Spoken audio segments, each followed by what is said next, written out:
귀한 분을 모셔보겠습니다. 얼마 전 첫 시집 사랑은 휴가 중을 내어 당당히 시인의 대열에 합류하신 시인이며 낭송가이신 서수옥님을 무대로 모십니다. 네, 무대로 모십니다. 자, 어서 오세요. 이쪽에 앉으세요. 이쪽에. 요 가운데. 저는 오른쪽에 앉고 유미숙님은 왼쪽에 앉고. 자, 물 한 모금 드세요. 네, 아까 좀 짜게 먹어서.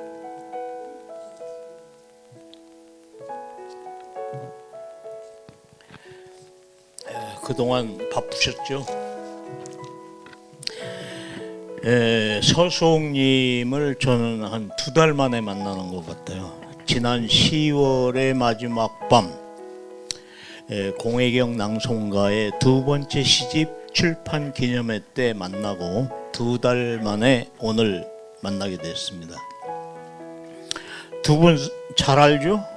예, 서로 인사하세요. 안녕하세요. 자기 안녕. 안녕. 예, 너무도 잘 아시는 사이죠. 그럼 지금부터 시인 서수옥에 대한 청문회 시작하겠습니다. 청문회입니다. 지금 토크쇼가 아니라 청문회예요. 서수옥의 첫 시집 사랑은 휴가 중 출판 기념회를 잘 마치셨죠? 네. 잘 마쳤답니다. 저는 그날 다른 일 때문에 이제 못 갔는데 어땠어요? 네, 많은 분들이 오셔서 생각지 않았는데 많이 오셔가지고 축하해 주시고 굉장히 성황리에 잘 끝났습니다. 그러니까 많은 분이 왔다는데 주로 누구 이름 생각나는 대로. 이름이요? 다 불러요? 아니, 그냥 대충. 네, 우리 알파크 낭송하시는 이루다, 뭐 최송자, 한옥래, 그다음에 뭐 낭송가들도 많이 오셨고요. 또 이제 기업 총수이신 그 장수동 네, 최창원 회장님도 오시고. 잠깐 저기 이 음악 좀 끄고 저거. 노래를 자꾸 따라 부르게 돼.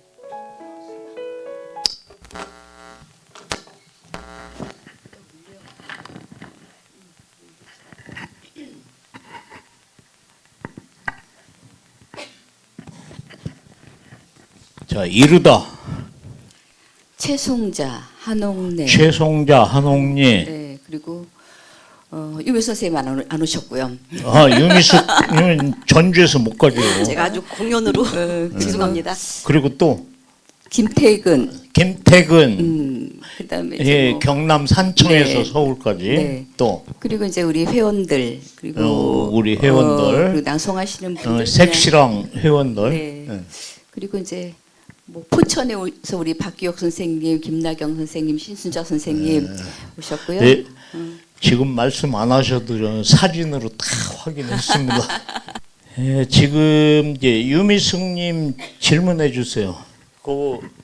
네. 질문. 우리 서수옥 선생님 워낙 오래된 관계인데 네. 지금까지는 이제 신앙송가 서수옥으로 이렇게 이름이 불려주셨는데 이제는 시인 서수옥님이시잖아요. 이 시집이 첫 번째 시집이신가요? 정식으로는 첫 번째고요. 첫 번째? 이렇게 조금 소책자로 해갖고 작게 뽑았던 게 하나가 있었어요. 아버지의 뒷모습이라고. 네.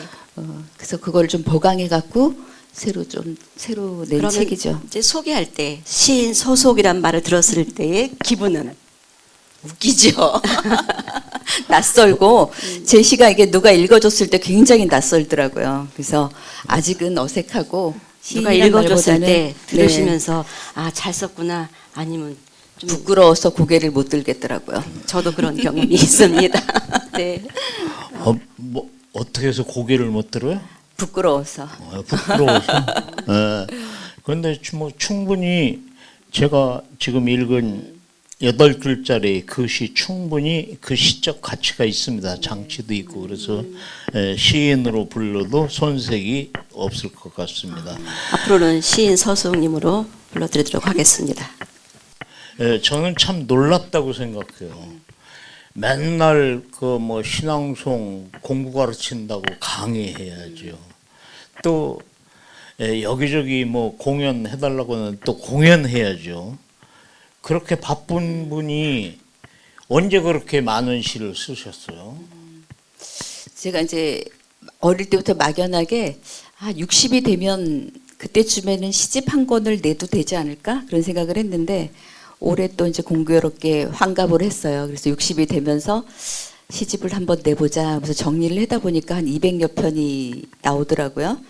근데 이제 출판사에서 너무 책이 두꺼우면 단가도 비싸고 그렇다고 반을 잘라가지고 나머지는 다음에 내세요 해서 140편을 묶었어요. 근데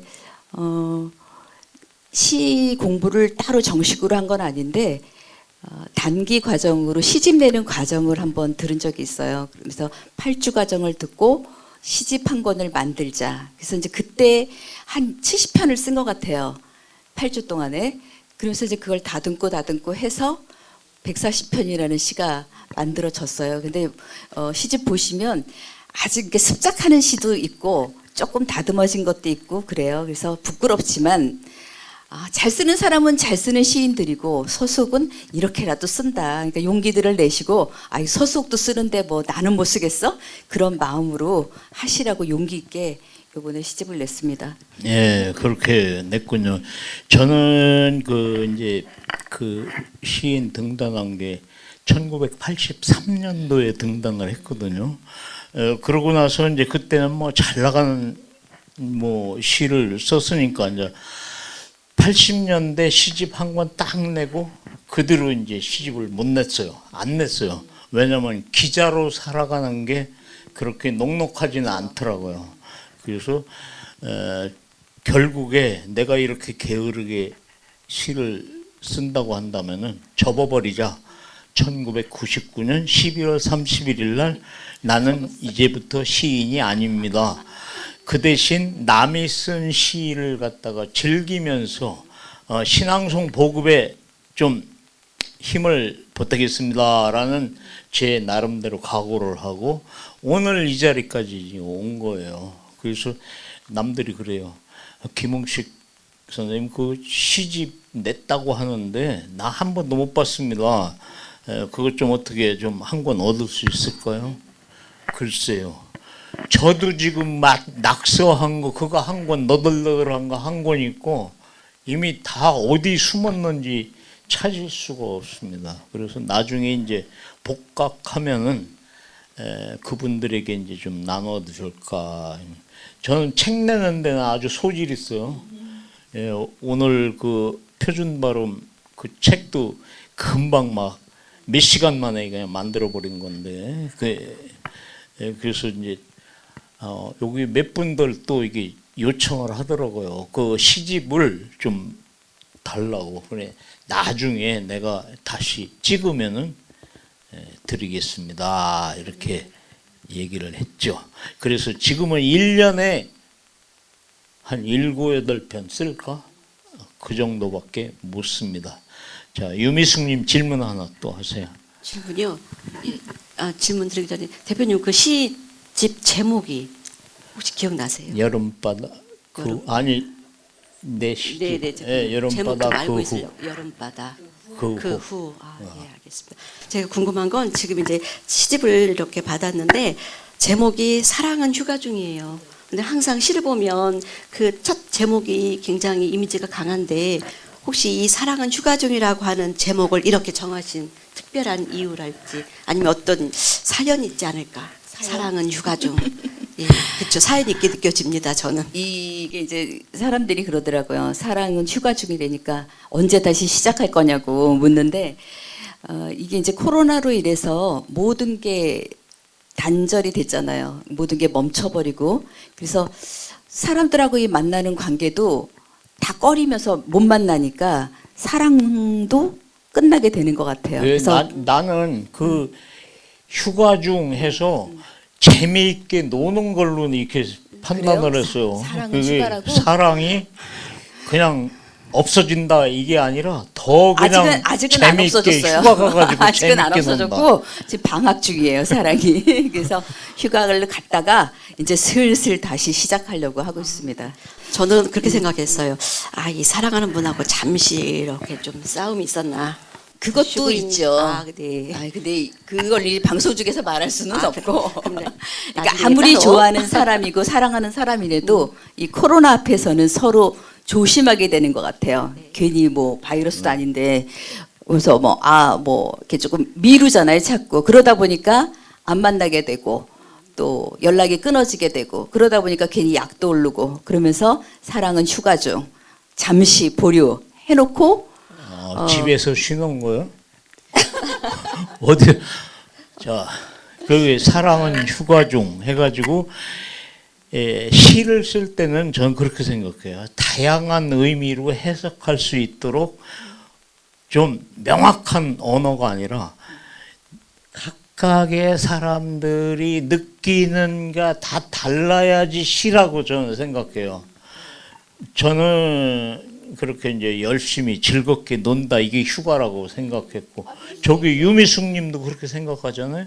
또 다른 사람은 또 이 우리 서석구 선생 얘기하는 것처럼 그렇게 또 느꼈던 분도 있고 이게 다양하게 자기 경험에 따라서 하는 것 같아요. 제가 좀 지금 얘기 나누면서 생각했던 것이 이 문학 채널 식구들에게 이 사랑은 휴가 중에 어떤 뜻이 담겨 있을까라고 한번 그 질문을 던져보면 그 질문의 답이 한편에 또 시가 되지 않을까. 네, 시청자 여러분 지금 네. 들으셨죠? 유미숙님의 질문에 따라서 여기 지금 영상에 댓글을 달아주시면은 특별히 또 서수홍님이 이게 시집을 드린다든지 드릴게요. 뭔가 오늘 제가 선물을 바꿨으니까. 할 겁니다. 저도 선물 시청자 여러분 내놓겠습니다. 명심하시고 댓글 꼭 달아주세요.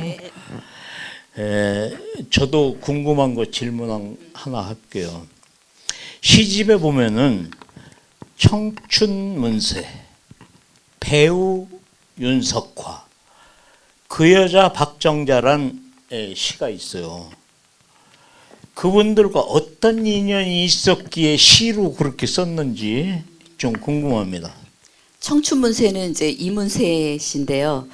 제가 이제 대학교 때 MBC에서 그 스크립터를 하면서 이문세 씨가 오 스튜디오, 저는 이종환 씨랑 이제 밤의 디스크 쇼를 했는데 처음 딱 보는데 너무 잘생기고 멋있는 거예요. 그래서 이문세 노래도 좋아했는데 그 사람이 우리 스튜디오 오면은 숨이 탁 막히는 거예요. 지금 20대 때인데 그때부터 이제 좋아했던 마음이 지금 이제 이 나이를 먹도록 그 사람의 노래를 좋아하고 그 다음에 윤석화 선배랑 그 박정자 선생님은 제가 산울림에서 연극을 할 때 같이 공연을 하고 제가 이제 윤석화 선배 조연출을 많이 했어요. 그리고 박정자 선생님은 모노드라마 하실 때 제가 뒤에서 조연출하면서 그 보이지 않는 딸, 그래서 지금도 엄마처럼 지내는 그런 사이고, 그래서 제가 연기를 아마 박정자 선생님의 영향을 굉장히 많이 받은 것 같아요. 그래서 지금 낭송하는데 도움이 많이 되고 있고, 그래서 제가 굉장히 존경하는 분들이세요. 예, 저는 그 시집을 받고서 열심히 세심하게 봤습니다. 그냥 앞에서부터 끝까지 계속 찾아봤는데 김응식 이름은 없더라고요. 세상에 그렇게 제가 이제 시리즈로 썼는데 그 우리 회원들 일이나 저랑 이렇게 관련이 있는 분들을 이렇게 하나씩 쓰고 있어요. 그래서 다음번에는 이제 등장하실 거예요. 예, 저기 저도 한 20년 인문주도 관계인데. 있더라고. 인문주. 저도 한 20년 넘는 이렇게 관계인데 골고루는데 다음번에 어떻게 이제 보면은 일이 나와요? 예, 어떻게 보면은 이 고은 시인이 만인보를 쓰면서 그냥 이렇게 하나씩 집어넣은 것 같은 그런 패러디가 아닌가 이런 생각도 좀 했어요. 그건 아니죠? 그건 아니에요. 예. 제가 지난번에 그 배우 박정자 선생을 만난 적이 있습니다. 공혜경 낭송가랑 이제 함께 식사를 하면서 그때 박정자 선생이 하신 말씀이 지금 생각이 납니다. 뭐라고 하셨냐면 내가 서수옥을 잘 데리고 있어야 하는데 아까워. 그래도 잘 됐지 뭐. 신앙송가로 그만큼 성장했으면 잘 된 거 아니야? 이렇게 얘기하더라고요. 그래서 그것이 이제 다른 분들한테 이 얘기를 해줬어요. 어떻게 해서 박정자의 그 연극단에 소속돼 있다가 결국에 연극으로 끝까지 가지 않고 다시 나와서 신앙송이라는 것을 다시 이제 그 개척하고 이런 일들이 참 내가 생각해도 잘 됐다, 잘했다라는 박정자 선생님 카리스마가 있습니다. 그래서 그 단원들이 이제 고생한 사람도 아마 있을 거다 이런 생각을 해요. 이게 철저하게 가르치기 위해서 그렇게 이제 힘을 쓰신 것 같아요. 그런 아쉬워하는 모습을 이렇게 보면서 야 그래도 80 넘으신 분이 저렇게 말씀하실 때는 뭔가 진실이 이렇게 드러나 보였습니다.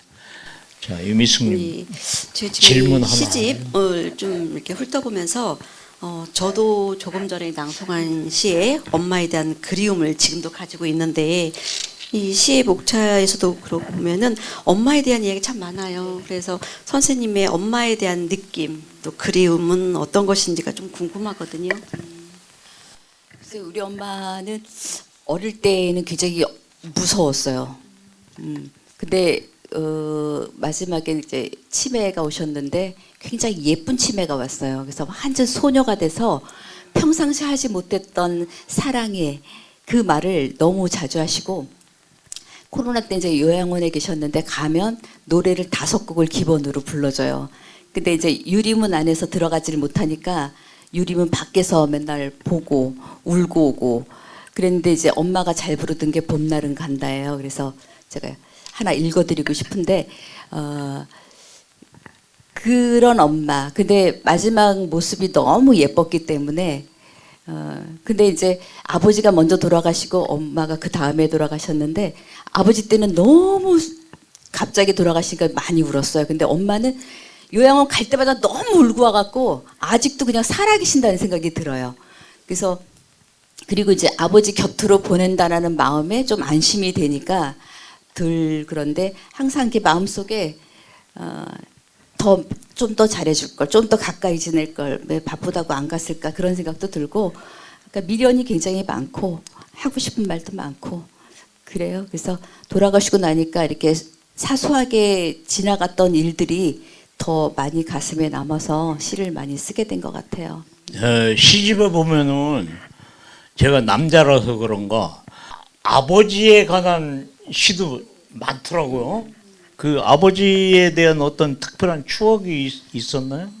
네, 저희 아버지는 이제 군인이셨는데 엄마는 조금 틱틱틱거리는 스타일이었고 아버지는 이렇게 감싸는 스타일이었어요. 그래서 항상 이렇게 우리가 일남 4년대 어릴 때 이렇게 이불을 펴놓고 아랫목에 앉아가지고 아버지가 이렇게 들려주던 이솝우화 그런 거 그리고 엄마가 야단을 치니까 아버지가 몰래 방으로 데려가서 회초리를 이렇게 갖고 왔는데 방바닥을 치면서 빨리 울어 빨리 울어 그래갖고 아파 그러면은 방바닥을 막 때려 야단 치고 나왔다고 그런 적도 있었는데 제가 등단할 때 썼던 게 아버지의 손편지라는 시였어요. 그러니까 이제 해마다 딸한테 뭐 고춧가루 뭐 이렇게 마늘 이런 거를 해서 주셨는데 항상 아버지는 손편지를 쓰셨어요.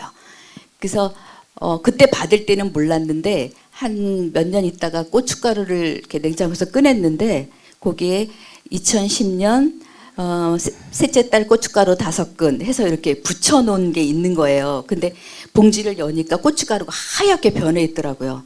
그래서 아끼면은 그게 안 변하고 그냥 있을 줄 알았는데 하얗게 변해 있는 모습에 너무 충격을 받았어요. 그래서 그때 쓴 시가 그 아버지의 손편지라는 시로 등단을 하게 됐는데 그리고 이제 제가 양주에서 이제 카페를 한다고 산속에 있었잖아요. 근데 이제 그때 아버지가 돌아가셨는데 어느 날 그 산속에서 이제 해지는 모습을 보고 있는데 저쪽에서 아버지 얼굴이 탁 떠오르는 거야. 그래갖고 울면서 쓴 게 산그림자라는 거. 그리고 이제 지금도 그냥 아버지 하면은 그 좋았던 모습 그런 걸로 굉장히 소재가 많이 되는 것 같아요. 그래서 제일 그 소재가 없는 사람들이 주위 사람을 다 끌어다 쓴다는데 가족 얘기, 엄마, 아버지 뭐 이런 얘기. 그래서 이제 쓸 만큼 다 썼기 때문에 다음에는 쓸 게 없을 것 같아요. 네, 네, 감사합니다. 여러분 지금 어떤 얘기를 하고 있는지 잘 모르죠? 바로 이 책입니다. 이 책. 자, 보이시나요? 사랑은 휴가 중 서수옥 첫 시집입니다. 지금 이 시집에 대한 이야기를 하고 있는 거예요. 저희 문학 채널은 소소한 이야기, 다시 얘기해서 시시한 이야기를 지금 10번째로 지금 이렇게 만들고 있습니다. 끝으로 앞으로의 그 활동 계획이 있으시다면은 간략하게 그 신앙송가가 됐든 또 시인이 됐든 또 인생살이에 됐든 좀 말씀을 해주시죠. 시인으로서는 이제 시집이 절판이 돼서 요번에 2세가 들어가려고 그래요. 그래서 그리고 낭송가로서는 이제 올 5월쯤에 디너쇼를 할까 해요. 그러니까 낭송가로서는 처음 시도하는 일인데 모음을 걸어보려고 지금 유미수 선생님한테 연출을 해달라고 지금 부탁을 해서 준비 중에 있습니다. 그래서 뭐 특별한 거는 없고 낭송가로서 더 열심히 남의 시를 더 많이 읽어주려고 노력하고 있습니다. 네, 감사합니다. 지금까지 첫 시집 사랑은 휴가 중을 내어서 시인이 되신 서수옥 낭송가와의 소소한 이야기 10번째 방송을 꾸며봤습니다. 함께해 주신 유미숙님 고맙습니다. 네, 축하드립니다. 시청해 주신 여러분 감사합니다. 시청자 여러분께 자 인사합시다. 고맙습니다.